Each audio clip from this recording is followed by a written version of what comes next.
Ili uweze kukabiliana na changamoto, hakikisha imani yako iko sawa sawa.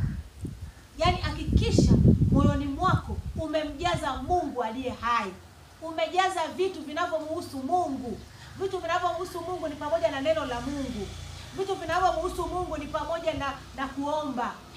Vitu vinavyomhusisha Mungu ni pamoja na kufunga. Vitu vinavyomhusisha Mungu yaani kaa vizuri na imani yako. Hakikisha unaitendea haki imani yako.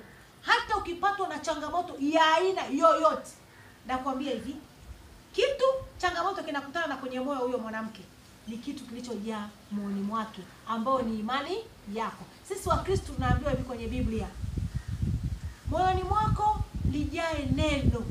Usijaze visasi, usiweke msichana uliyeachwa mwaka juzi na boyfriend ukamweka boyfriend moyoni.